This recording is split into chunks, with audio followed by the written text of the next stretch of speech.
What is going on, everybody? James Hancock here, back to review the latest movie in the Marvel Cinematic Universe, Black Panther: Wakanda Forever. And at first, I'll just give my general impressions, but then I will be diving into some spoilers, but I will give you an appropriate warning beforehand. But the movie's out there now, so all the secrets have been unveiled and so on and so forth. But before I go any further, I will acknowledge that this movie means many things to many people, and I could hear people crying in the theater, and I could hear some scattered applause at the end.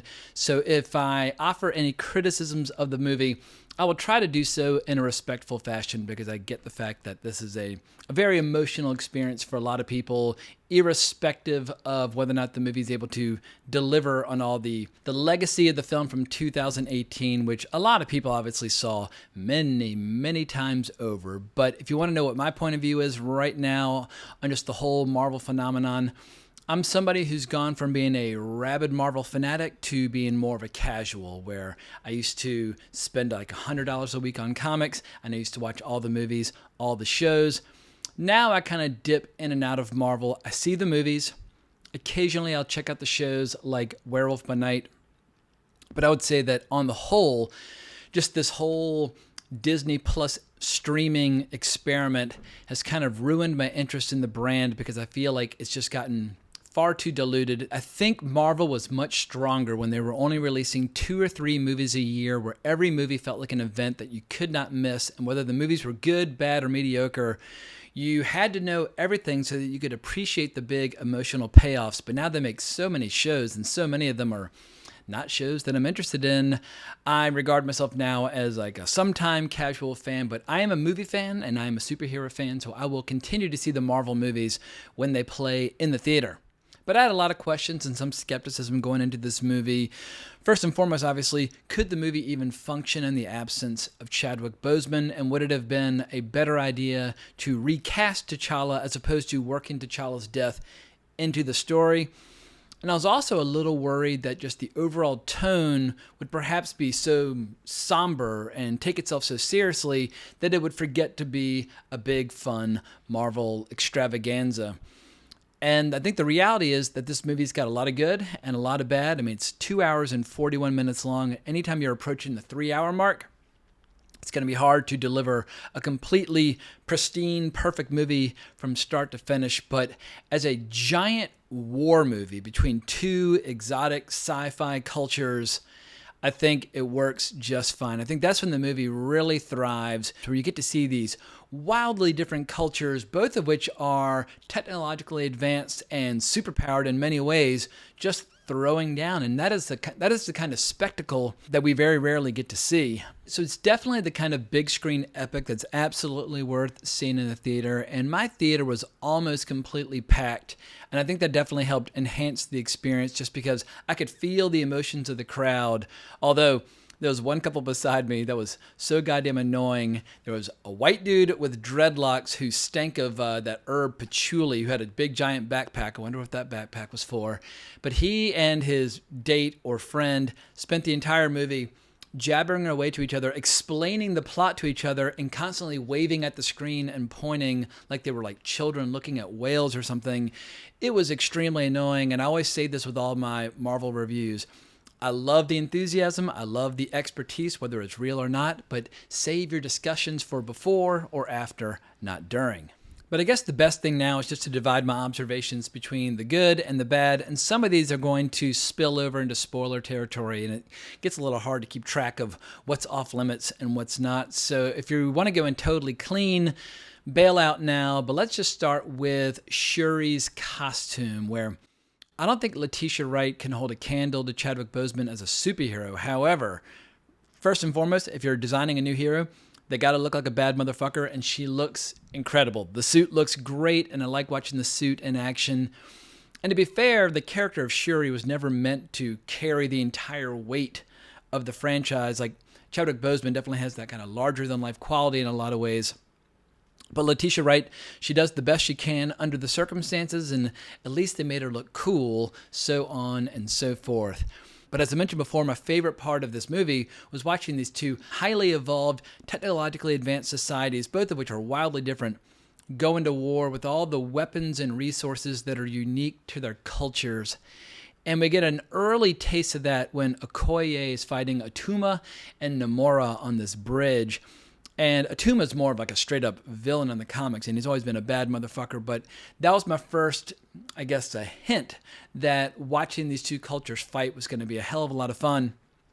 But one small criticism, if you've got battle scenes with lots of people with spears stabbing each other and fighting each other, and you show no blood, that's lame. I mean, there's a little bit of blood at the very end when Shuri and Namor fight one another, but on the whole, if you're going to have a whole movie devoted to people fighting each other with metal weapons, you got to show some blood. I don't care if it's a Disney movie.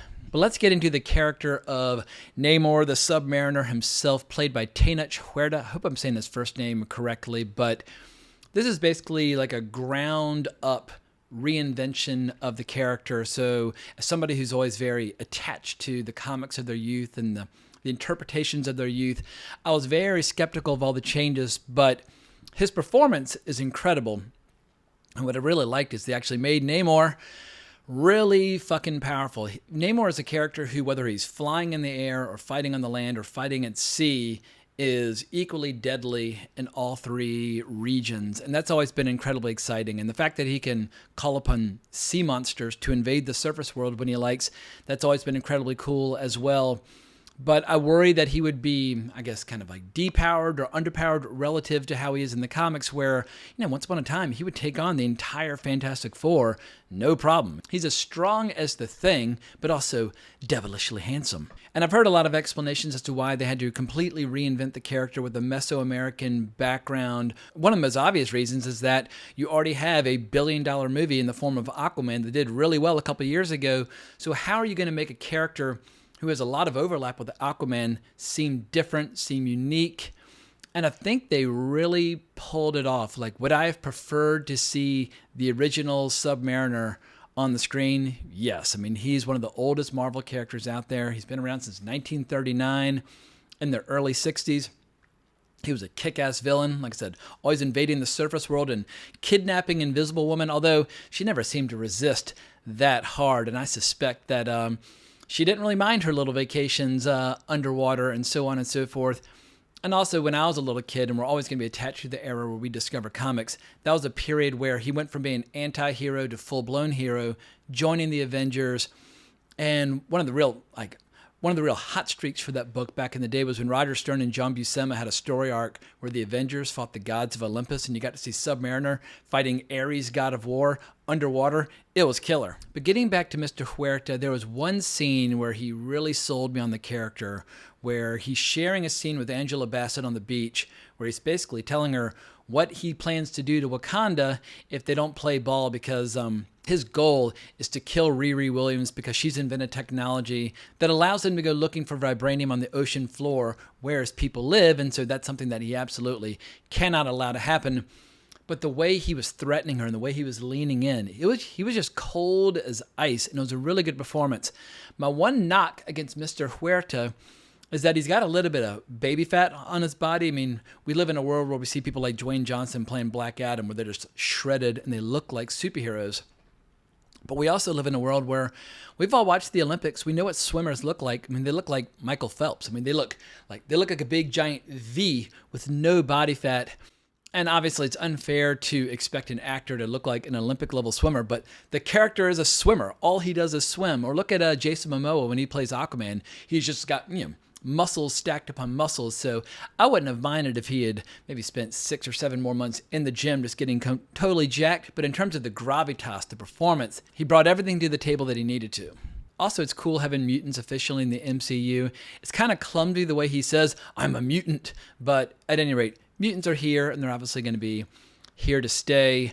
What else can we talk about? I thought Angela Bassett was absolutely incredible. I mean, she's got decades of great work under her belt at this point, but she brought some great queenly gravitas to the movie. Lupita Nyong'o, I've got a little bit of not even a little bit. I've got a massive crush, and she's so fucking sexy that it makes me dizzy at times. So it's always a pleasure seeing her on the screen, and she brought a lot of heart, and she really shines in the only post-credit scene. For some reason, they only had one with this movie, and this is a major spoiler. So please bail out if you've made it this far and you don't want any spoilers. But she introduces her son T'Challa to his auntie Shuri, and obviously they're trying to position the franchise for many more years to come. So for people out there who want T'Challa back in the suit playing Black Panther, well, he's just a little boy right now, but who knows how long this franchise will last, but they've at least got a backdoor opportunity for reintroducing T'Challa as Black Panther. But another great surprise was seeing Michael B. Jordan making a surprise appearance as Killmonger in the kind of dream sequence where Shuri is accepting the mantle of Black Panther and getting the enhanced strength, enhanced reflexes. But as a lot of people have pointed out, this is a movie that's very female-centric in terms of all the major central characters, apart from Namor. So just having Michael B. Jordan show up with all of his bulging muscles, as well as just that very confident, assertive personality, it injected some much-needed masculine energy back into the story. But with all that out of the way, let's get into some of my criticisms. First and foremost, it's way too goddamn long. 2 hours and 41 minutes is excessive, and the first half of the movie is where you'll really feel the length, where you have a long, drawn-out funeral and period of mourning, followed by very lengthy scenes looking for the character of Riri Williams. And what adds to the length are all these attempts of including Martin Freeman's character as well as that of Julia Louis-Dreyfus. And these scenes in a lot of ways are planting the seeds for movies like The Thunderbolts coming our way. But so many of these scenes absolutely felt excessive in length. And I feel like the movie doesn't really find its stride until the first major battle scene in Wakanda. And that battle scene for me might have been the emotional peak of the entire film. But another major weak spot for this movie was the performance of Dominique Thorne as Riri Williams. And I know Marvel's investing a lot into her future. We have an Ironheart show coming our way. But she employs this kind of awkward humor throughout the movie that's supposed to inject that kind of trademark Marvel sensibility, that kind of quippy humor. I heard some kind of like tentative, kind of weak giggles throughout the audience, but the jokes were just not landing at all. But I remember in the first Black Panther back in 2018, the humor was really shining in that, and the crowd was just like roaring with thunderous approval. But I also don't think that Riri Williams is remotely interesting enough as a character on her own to be the heir to Tony Stark. I mean, Tony Stark, that character is beloved around the world. People fucking love Iron Man. And if you want to give somebody the exact same power set and the exact same intelligence and the exact same kind of sarcastic personality, where you're just asking for fan pushback, and it wouldn't surprise me at all if this character is very divisive moving forward between people who have absolutely no interest in her or her show, or those people who absolutely love and adore her. But I think it's safe to say that her show is one that I will be skipping whenever it is released. Now, as I've already said, I totally understand why they felt the need to completely reinvent Namor the Submariner from the ground up for this movie. But there's one aspect of this reinvention that I found to be a little clumsy, in how his name is an abbreviation of this figure of speech that's used about him when he's fighting against the Spanish conquistadors like 400 years ago. And they describe him as El Niño Sin Amor, which means the boy without love. And that's the kind of thing that like the original Submariner from the comics would completely laugh at as total bullshit. Namor is nothing but confidence and bravado. He's up there with like Doctor Doom and Magneto in terms of he's a world beater. He's a conqueror. He's one of those people that fears nothing. And to reduce his character to the little boy without love, I just thought that was lame as hell. And I'm sure the writers felt very clever when they realized that the last couple of letters in the sentence, El Niño Sin Amor, spell out Namor, but whatever, that's what they went with. I think it's kind of silly, but it was interesting seeing how in the movie he says that his enemies call him Namor, like he's speaking Spanish, but then the rest of the movie, everybody calls him Namor, so whatever, let's move on. But let's get into some box office predictions. It's hard for me to know how well this movie's going to perform because at age 46, I'm increasingly out of touch with what the youngins are into. I suspect it's going to have a monster opening weekend, but that then it'll fall off. Like, I don't think it's going to be the cultural phenomenon that the first movie was. You don't find stars like Chadwick Boseman just anywhere, and it's hard to replicate that kind of, lightning in a bottle, to borrow a figure of speech from Hollywood. Plus, this movie's not getting released in China. It's not getting released in Russia. But I imagine if they had recast the character of T'Challa, maybe it would have been a bigger hit. Like, remember when Chadwick Boseman was introduced in Captain America Civil War back in 2016? Just his appearance in the trailer made the entire internet just melt. And maybe they could have found a way to replicate that with new casting, but we will never know.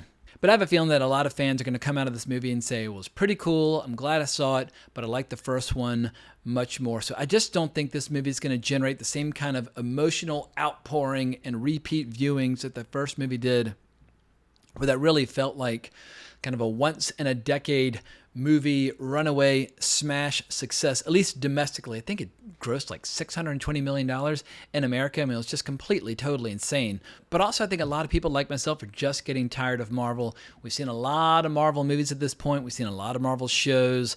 And in general, they seem to be getting worse and not better. And while a lot of people will say, well, Wakanda Forever shows that Marvel's good again, and maybe they're right.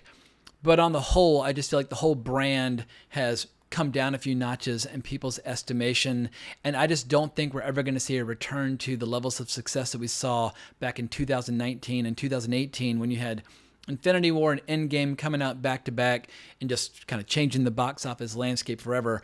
That's a high that's going to be very hard to replicate. But who knows? Maybe when Marvel does Secret Wars, maybe they'll get back there. But I remain skeptical. I think the great heyday of the MCU is over. It'll never go away. I mean, these characters will always be valuable to the Disney brand, and Disney will be the same way Disney is willing to dust off old like fairy tales like Snow White, 80 years later and turn them into live action movies.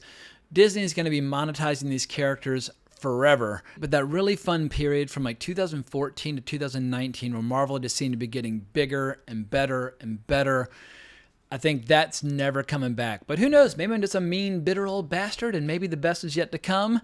I would love to be proven wrong on this front, because when good movies come out, that is always a good thing. But I just realized that I never made an official prediction for box office in terms of an actual number. I'll say it opens at 185 in the U.S. this weekend, but that it's going to top out around 400 in the U.S. as opposed to the 600 plus of the original.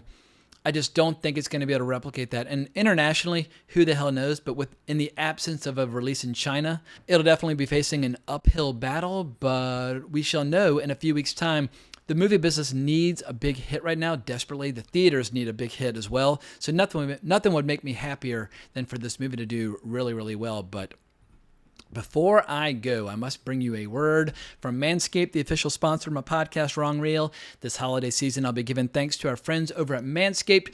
Everyone loves turkey and stuffing, but you'll be looking like dessert with the help of Manscaped's Performance Package 4.0. The leaders in below-the-waist grooming have blessed you with the ultimate Thanksgiving dinner topic. Tell your in-laws about your new cutting-edge ball trimmer and gift yourself or the man in your life the ultimate men's hygiene bundle. Trim your pumpkins by going to manscaped.com and using the discount code WRONGREEL in all caps for free shipping and 20% off. Inside, you'll find the Lawnmower 4.0 trimmer, Weed Whacker ear and nose hair trimmer, Crop Preserver ball deodorant, Crop Reviver toner, Performance boxer briefs, and a travel bag to hold all your goodies. Think of it as a cornucopia for your balls. So thank you so much for listening to my review. I invite any and all differing views or opinions or whatever. I realize this is going to be not like a hotly charged topic, but this is a movie that's going to generate a lot of strong opinions, and I welcome it. But if you enjoyed what I had to say, consider liking the video, subscribing to the channel, hitting that notification bell. And if you want to talk more, hunt me down on Twitter at Geeking Out. But I can't thank you enough for listening, but more importantly, as always, onwards and upwards.